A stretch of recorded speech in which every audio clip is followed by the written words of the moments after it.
Aujourd'hui, Jimmy nous envoie faire des commissions à l'épicerie et je vous parle d'un grand malheur qui est arrivé à l'entreprise.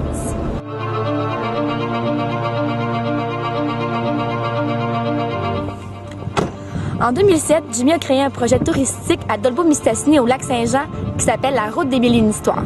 La première année, il y a eu 1500 spectateurs.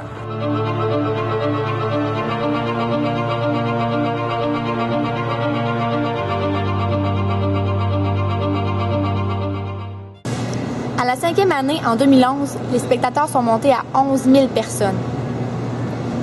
Shit, le jambon est en spécial.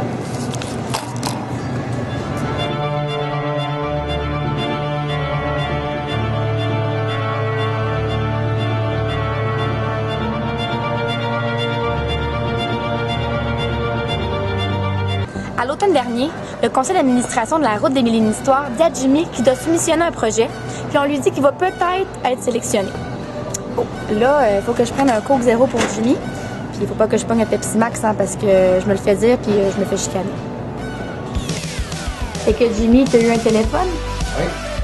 Mais là, pourquoi qu'après 6 ans, il te demande de soumettre un projet? Non, mais c'est juste qu'on n'avait pas la même vision pour l'avenir de la route. Mais c'est bien correct. Pour bien vous expliquer le téléphone que Jimmy a reçu, j'ai décidé de vous faire un petit dessin.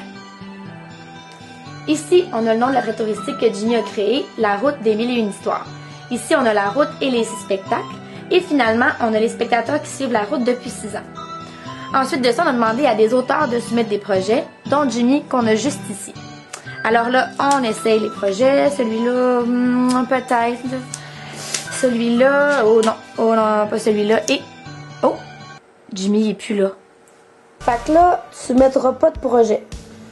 Ça va être bien correct, j'ai plein d'autres idées. J'ai décidé de vous faire un petit graphique. Ici, on a le revenu de l'entreprise représenté par une grosse tarte. Ici, on a les revenus de la Route des 1000 et une histoires. Et Jimmy décide de... Tu trouves pas qu'il manque une grosse pointe de tarte, Jimmy? Au début, je comprenais pas trop à quel point on était dans le trouble. Mais finalement, le mot « trouble » était un mot très poli pour décrire dans quoi on se trouvait à ce moment-là.